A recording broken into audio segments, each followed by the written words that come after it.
In 5, 4, 3, 2. Hey, Beverly Hills 90210 fans, stop what you're doing right now, because it's time to dive deep into 90 News. All the latest news and rumors coming out of your favorite zip code. With your hosts, Pete Ferrero and Melanie Rose. Oh my God, I can't believe what I just heard. Okay, here we are back again on 90 News. Melanie, it's always good to see you. Touching week this week, remembering Luke Perry.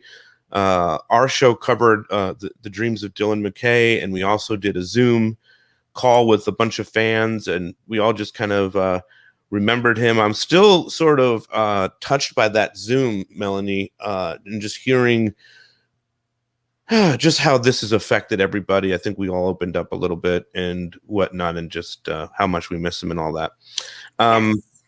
What did you got? What do you have on that topic of?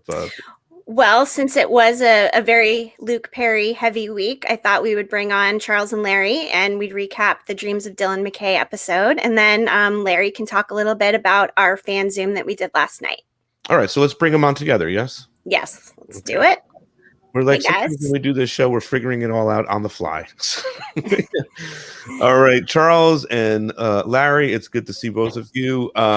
Tough week. Chuck, I wanted to talk to you about, the Dreams of Dylan McKay and revisiting that and seeing all the, seeing Carol and how Carol and David knew each other. It was a very exciting week for the show. What did you think about covering that?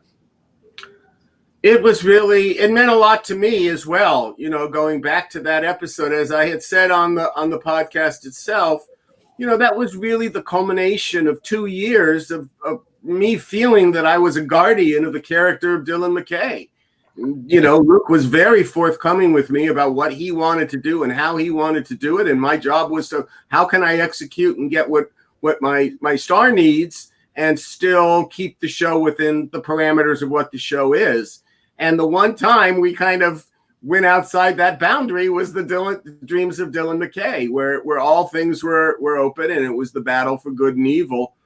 The show itself, watching it, was just really, really moving, I think, in its entirety. When you take things out of context and you see him always making out with this gal and this guy, I mean, that was always part of it, and the trippy things that we did. And but it also underscored for me how hard it was to do the television series Beverly Hills 90210. And this was really, these and a few episodes that followed really helped my decision to say, I don't think I got any more in the tank for this one. Mm-hmm. As far as seeing Luke's work, I mean, every time I watch any episode that he's in, I feel that. Even if he's not a major part of the episode itself, he gives it all. Yeah, absolutely. I'm going to share, and we didn't talk about sharing this, but last night I said to my wife, what episode of 90210 would you want to watch? Because we were still moved by Luke and all that.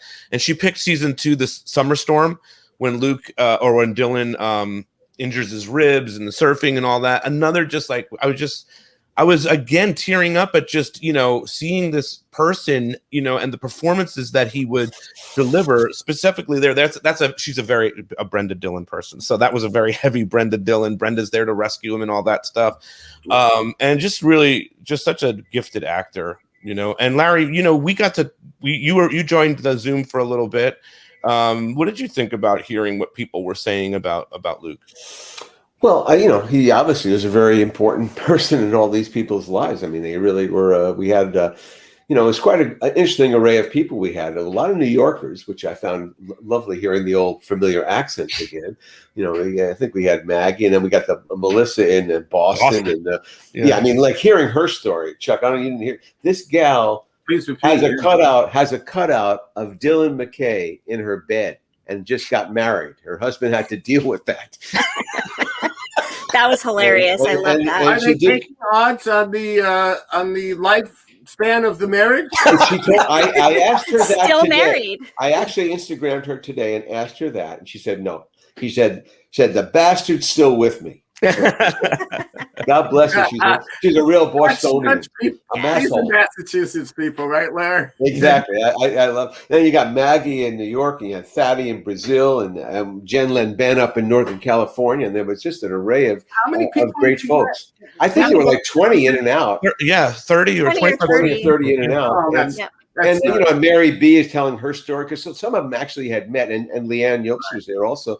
A lot of them had met Luke and had this experience, which really was life changing for a lot of them because they really, he was their fantasy, and there he was in real, and he was just as wonderful and took the time with them, and it was really cool. And I had this weird, because Jax is moving in for a second, so I was trying to find space for him in a drawer to put his stuff, and I found that 500-piece unopened Luke Perry puzzle.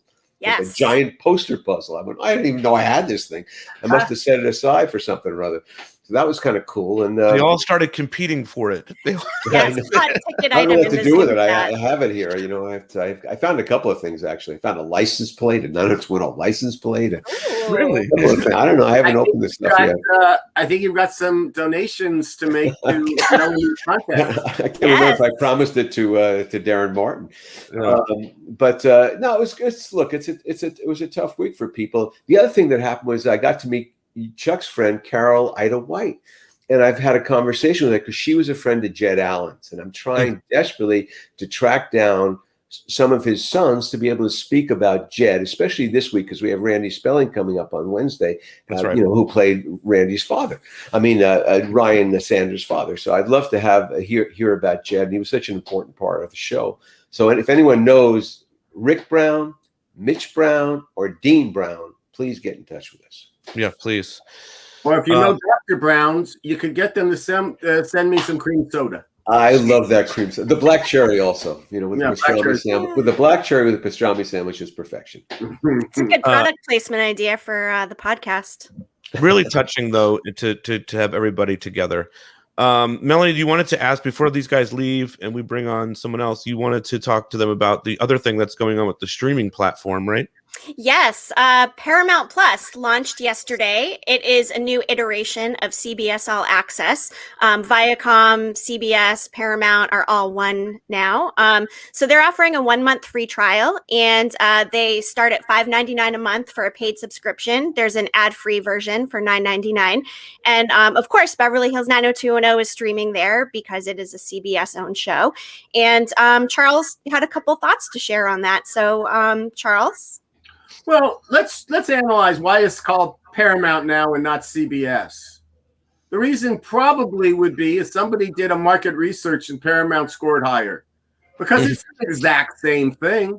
It's the exact same shows. Maybe it's a slightly different price structure, but it's a way for a corporation, and that's all these people are. It's another corporate entity. It could be Xerox or American Airlines. It's just called Paramount Plus or CBS or Viacom. They're all intertwined, and then how do you get publicity? How do you get eyeball? How do you get attention? Well, you do something and you put out an advertising campaign and you call it new and improved. But as far as 90210 fans, you could be. It's the same stuff with the music track without our songs that matter to all of us on it. That's it. Hey, what happens with Pluto TV? Is there any mention of that? Yeah, actually, they're mentioned. I Wikipedia the Viacom CBS thing, and they're still owned by CBS and are still a separate streaming service, but they offer the ads and are slightly structured differently. So they're still a thing. Pluto, you can still watch your 90210 up through season 5. Yeah, Pluto. I think Larry. I think they're just about let's go back to the old library, the CBS. Right. Largely of the 50s, 60s, and 70s, and put that in the front of the marketing. Oh, good. Cutter to Houston might be coming on. All shows for Cutter to Houston. You got to at least do 6, Lara. So Jerry, I've never been in a show where the producer pulled the plug on the show, Chuck. We didn't get canceled. Jerry Abrams canceled the show. I remember him. I was doing. What are you doing? It's just not going to work. He said it's not going to work. I don't want to put any more work into it. After 5 episodes. Well, that was Jerry Louise Fisher. The thing that you got to remember, Larry, is that Jerry came out of sales. He was the number one salesman for the CBS. This is J.J. Abrams' father. Yeah, who I really adore. The number one salesman at CBS for years. So as soon as he saw ratings are not going up and there's no demand for advertising, that's how he made the criteria creatively. It didn't really matter what we were doing. And isn't that kind of analogous to how it is with our music in the same corporation? It doesn't matter. How's it doing in the market is all that matters. Yeah, it was Alex Baldwin's first show. I know that we want to do another music show, and we just talked about that before we came on. So hopefully we'll slate that in somewhere. Maybe that'll be a special edition or something like that we can pop in and talk about what's going on with the music and how can we fix and solve do a GoFundMe, live GoFundMe to think CBS. So whatever we get, like, $55 and send it to CBS. We've got all this money. We're getting to license the music. License the music, please. Hey, crazier things telephone. Happen. We'll do a telephone. Even if it's just bring back Losing My Religion. Yeah, right. That's a good start. One song and see how much that would cost, and see if we could just do the one song. Can you buy it for streaming? Let me tell you. You know what? They just did a whole episode on Netflix on some show. What is that called? Song Stream? I forget what it's called. Where they analyzed the making of that song, "Losing My Religion," and they had it on there. So they did a whole episode about it. I bet you REM would be like, "Yeah, whatever. Go ahead, just put it back." I'm sure they're long gone. Like Chuck said, they don't own the music anymore. I'm sure they don't own the music anymore. And Larry, you know who made that deal for them? Don Passman. Ah, well, Don knows where everything is, I would think. He knows where all the bodies are buried. He's the number one. That's my daughter's father-in-law. Yeah, he's the number one music lawyer in America, in the world, probably. Help us out, Don. Yes. Go ahead, Melanie. You had one more thing that you wanted to ask them about with this. Oh, yes. Just one more quick comment on Paramount Plus I thought our audience would appreciate. I wore my MTV shirt today. MTV is one of the networks they're offering shows on, and they have a Real World New York homecoming. So they have the original Real World cast from New York, over 30 years ago, coming back together and revisiting the real world. So, that's something that's right in our demographic, and I think it's worth a watch. Well, we did Unreal World, so yes. I saw a promo for that, and it just was, are you telling me and they're all moving back in the house? You telling me after 30 years, not one of you managed to have a family or a child, or, it seems... I was interested in the backstory, Yes, I need to watch and get more information. I haven't watched it, but that's one of their headlines that they're leading with is the Real World. Well, since they're doing this, it's time now for more 90210 content. So maybe a 90210 reboot, a 90210 documentary. I mean, let's go, guys. 90210 is one of the biggest. You got Peacock has got Saved by the Bell. Punky Brewster. Oh, so good, by the way. So CBS, let's get behind some more new 90210 content. Well, we're going to do our own way to do that. We're going to have to get behind the scenes and really hash out how we're going to do the writers' room. Yes. And how that'd be good. The fans put together that reboot and what they think should happen 30 years later with Larry and I playing the network and the producers. So we're working on doing it. Yeah, we should talk about that. I have one idea about that, which is I think we need to have we'll have a meeting. We'll have a powwow. We don't have to do that on the air. Right, we'll have a powwow. We need to come back to Los Angeles, and we need to have that locations lunch that we got. The rain check. Yes. In 2 weeks, Chuck will be bulletproof, and you guys are getting ready to get your vaccine. I can do March, end of March. Let's Melanie, make it happen. We'll do it. Okay. We'll get it on the calendar. Yes. We got to do it soon because I found out from a little birdie that the Mullins will not be based in California for many, many months now. Yeah, April 20th we had East. 420, huh? Show 420 that night. Just saying.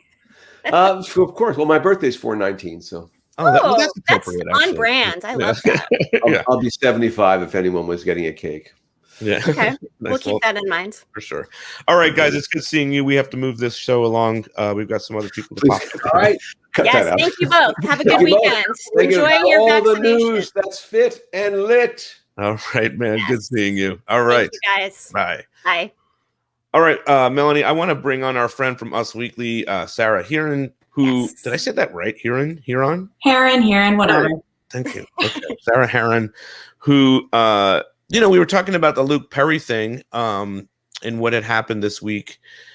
And I really, want to go back to that article that you wrote. I guess it was a couple of weeks ago about all those really beautiful things that people had said either on our podcast or on the 90210 OMG podcast, or just generally speaking, the sweet things about Luke Perry. Was there any of the couple of things that you when you were writing it that really touched you that was said from the cast?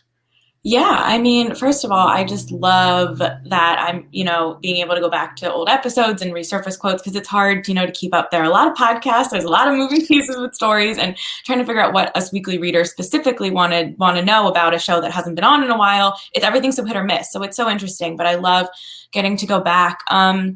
Yeah, I loved hearing from the actress who played Erica. I'm forgetting her name right now. But there's people who don't think about all the time, and getting their perspective. I mean, I think I cried watching Jason Priestley's clip again, like all of it. It's just, it's emotional. And I think you guys, your platform is a great place for them to talk about things. You can tell they're comfortable speaking to you. I mean, the Jenny episode you guys just had with her talking about Dylan, it's cool. So it's really cool.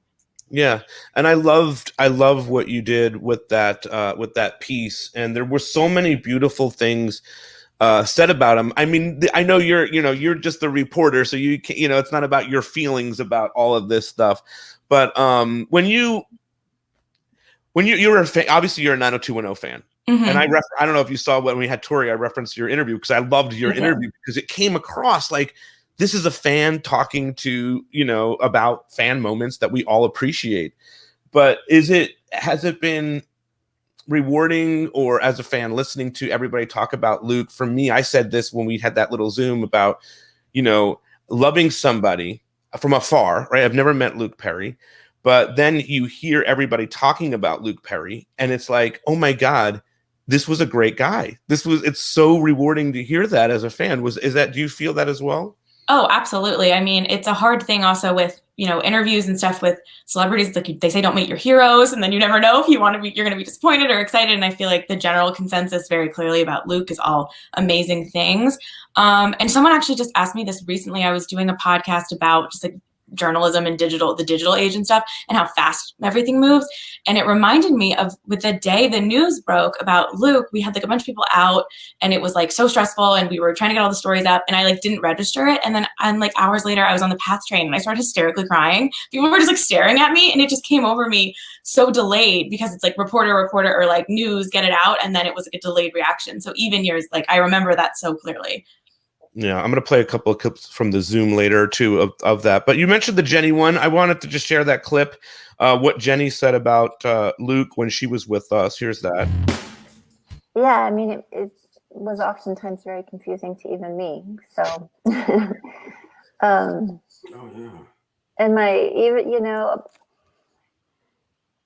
even my own children, even my people that are very close to me, my inner circle, know how much Luke means to me and meant to me, and often wonder like what really was it. And I don't ever like to really talk about it. I don't like to, it's a very special place inside of me, and I don't like to share it with people. So I get that question a lot, and I try to skirt around it as much as possible because he's just a very important person in my life. Yep. Nice stuff there. Benny, just beautiful. All right, Sarah, anything going on with you? What's going on with you? Oh, what's going on? Well, first of all, let me tell you that the real world, they're only living there for a week. So that's why they could all leave their families and go do it. Okay. All right. Thank you for that. Thank you. Yes. I don't know what's going on with me. Not much. I'm ready to come back on the show whenever you need me. Yeah. I love an excuse to talk about 90210. And I'm working on figuring out exactly what the Us Weekly audience specifically cares about, so I can pull clips from the show and stuff. But I love when you send them to me, and I'm always watching. So thanks. Very awesome. You're always on some podcasts. You're talking about a couple of other shows, right? What is the show that you do on that you talk about? If there are any Bachelor fans who just need a place, it's okay to like trash TV, you guys. And I love it. I do a weekly Bachelor podcast called Here for the Right Reasons, and it's a journey. And I do the Us Weekly's news podcast too, but it's all more gossipy. But The Bachelor, man, it just keeps bringing me back in.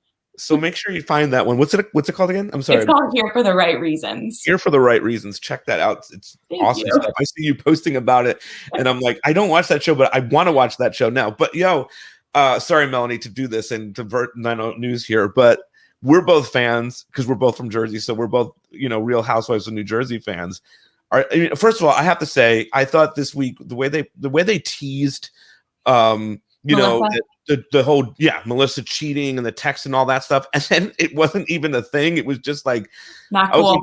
Not cool at all. I really thought this was going to be a big part of the season, and then it's just like some throwaway punk joke. I was a little annoyed by that, but wow, this season is intense. Jersey comes around. It's always like they get into a lull and then they realize and they're like, okay, we got to bring it. Let's accuse everyone of affairs, drugs, whatever. The whole ramp it up. Yep. Yeah. Always. Boy, Teresa doesn't stop. So oh my God. Just when you're like, oh, she's finally coming into her own. Like she spreads a rumor about another cast member's husband that's like totally not based in reality. Jim's in Jersey. Who knows what's going down? Probably nothing, but we're going to talk about it anyway. Exactly. All right.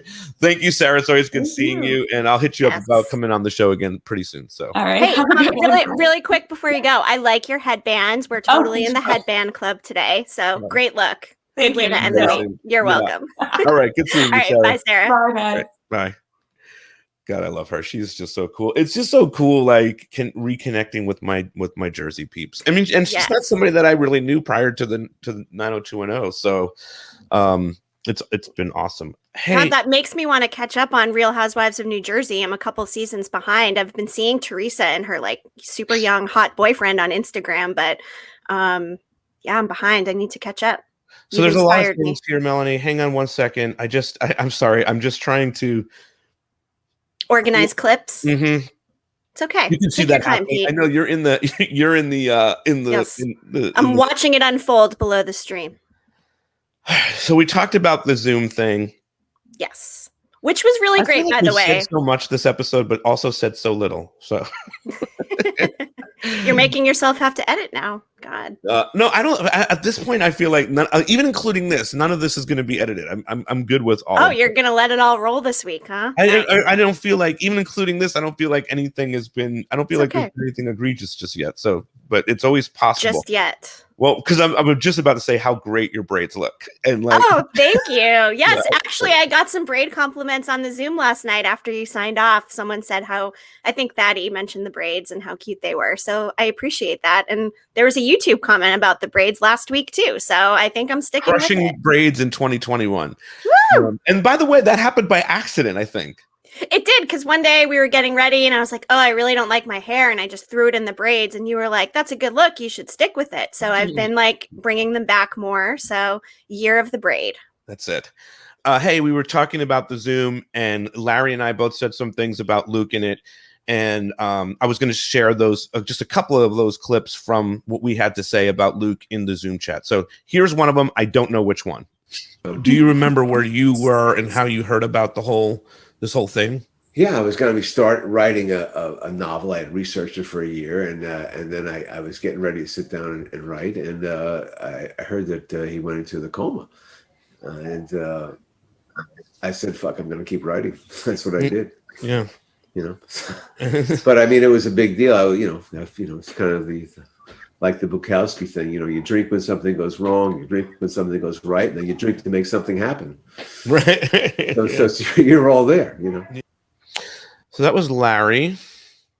Yes, it was. I think the fans loved having him there. It wasn't planned, so it was great of him to pop in. And here's what I said. I can't say enough about what I thought of Luke. At times in my life, I've tried to emulate Luke in moments to take it a little bit softer, maybe. I don't know. I just wish really, and I've said this on the podcast before, but I just wish that we had the Dylan McKay episode. Mm-hmm. Because I know that Luke would have been all in, and I know that he would have called Larry and Charles out on shit. Mm-hmm. And I know that he would have gotten a Shannon, and I know that he just would have been the coolest dude, because Rory told me it. Rory Karp has told me what it was like to spend time with him and get to know him as a human being, as a person. So just thank you guys for supporting the show, and and doing this because it means everything to me to have a group of people that I can talk to about Luke Perry with. You know, there's not a lot of people that you can chat with and everybody gets exactly what we're saying when they're saying it. So Thank you. yeah. Thank you. True. Thank you for sharing that.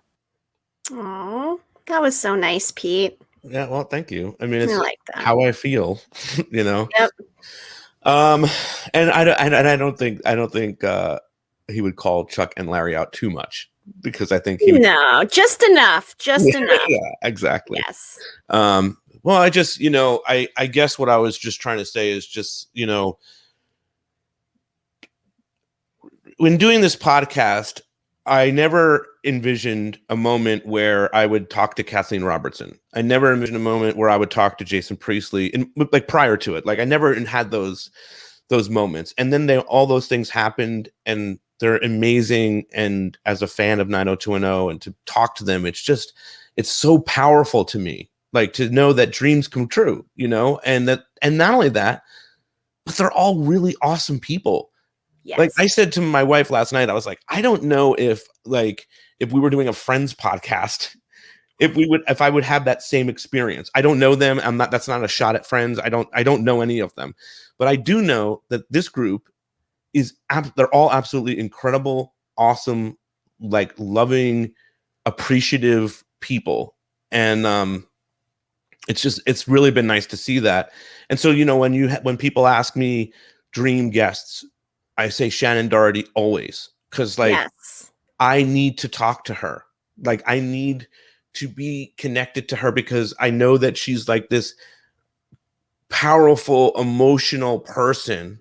And, you know, and I know that she has so much history with the show and she's done so much for the show. Like Luke said in an interview somewhere, like we don't talk about Shannon enough in general, just because she gave so much in her performances in those first 4 seasons, and not even just the first 3 seasons, like that 4th season, just even the play with Roy Randolph, something that's really not something that's pivotal. I mean, and it is pivotal. But she turned it into something pivotal, right? Into something incredible.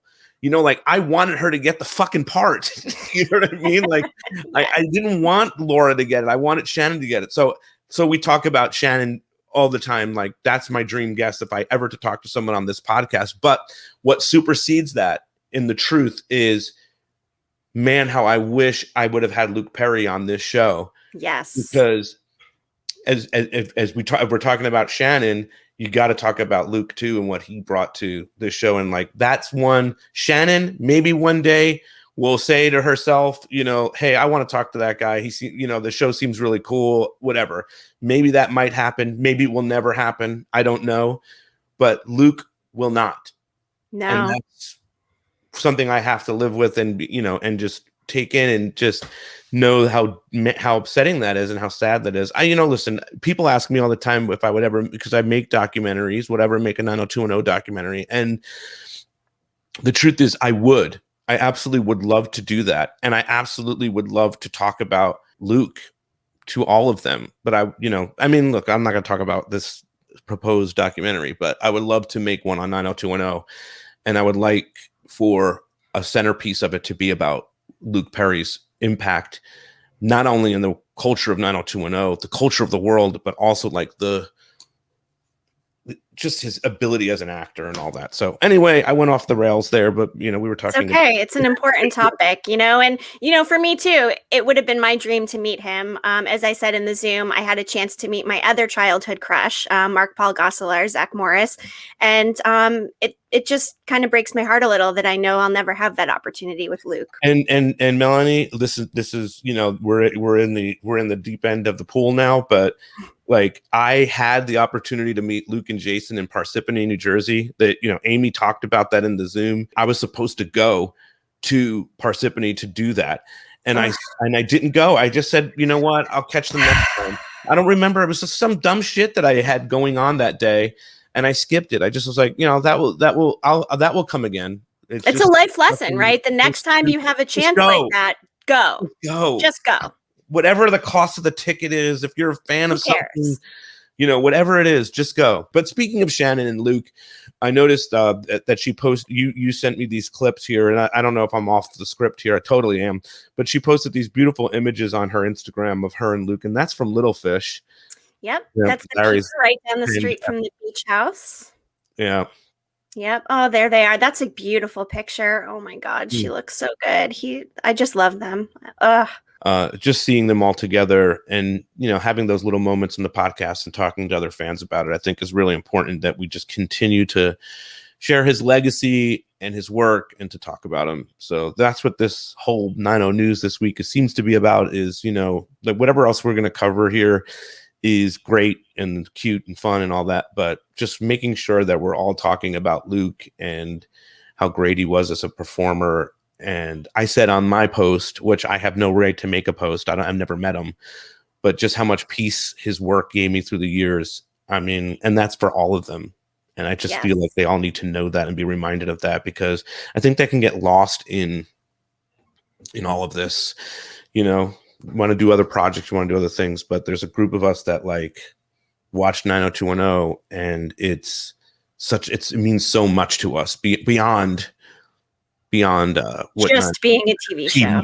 Yeah, exactly. Yeah. Absolutely. Yeah.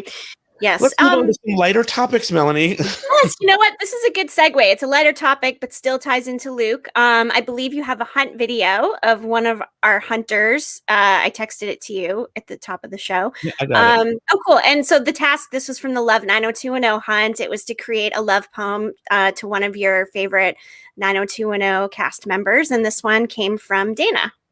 Right. Oh, Dylan, you're always chillin' in your broken down Porsche. You decided to ride off into the sunset, of course. With your puppy dog eyes, you make me want to cry. Oh, that was cute. Well, on a lighter note. Well, I mean, there was a heart there. It was light, but the tears at the end. But and that's the thing. We celebrate his life, and we also mourn a little bit and grieve for him. So, lots of feelings involved there. Absolutely. Okay. What other things are going on in the world of 90210? Let's see. Yeah, Price, got a couple videos here. Little thing. She is so adorable. She is, yes. There's this. Now, in my younger days, I used to sport a shag. When I went to school, I carried lunch in a bag with my... God, that bubble was so professional. Love that. I would love to ask Lindsay, and I will ask her one day, how many takes did it take to get that bubble? Was that a one take? Perfect was that two takes? Yeah. Yes. Hubba bubba, baby. Yeah, she's cute. I think she was promoting the sneakers, right? The Air Jordans, yes. Yep. She sure was. Great post. Loved it. And then Emma Caulfield here, right? Yeah. Yes. She sure is. This will be my 5th audition in the last week. I haven't heard back from any of them.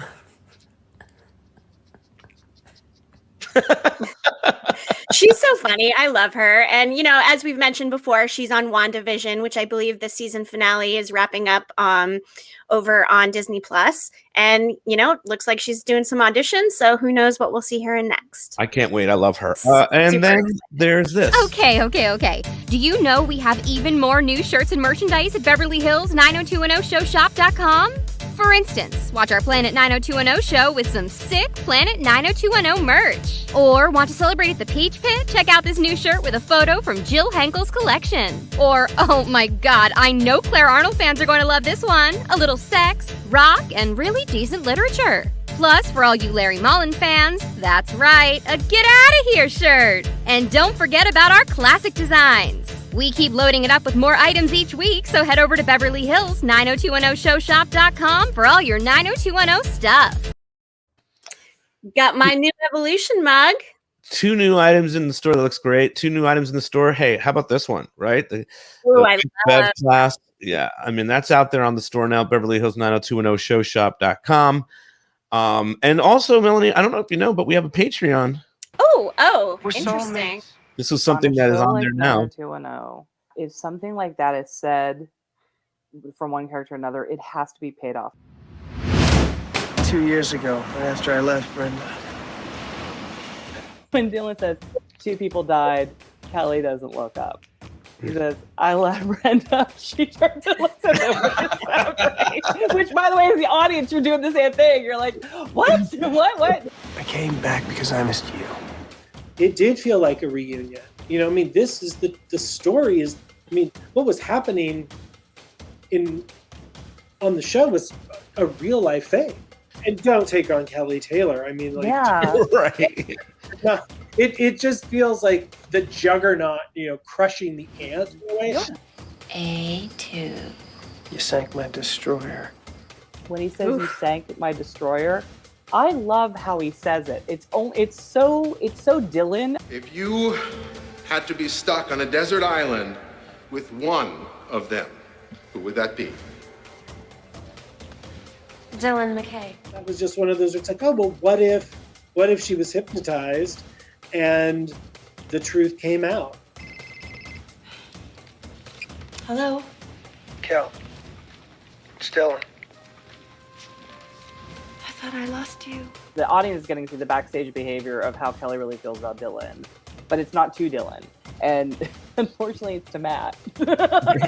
He can't figure out how two people so obviously meant for each other can't seem to get together.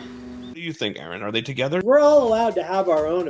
Of course, we're allowed to have our own interpretation. I mean, it's a fun debate.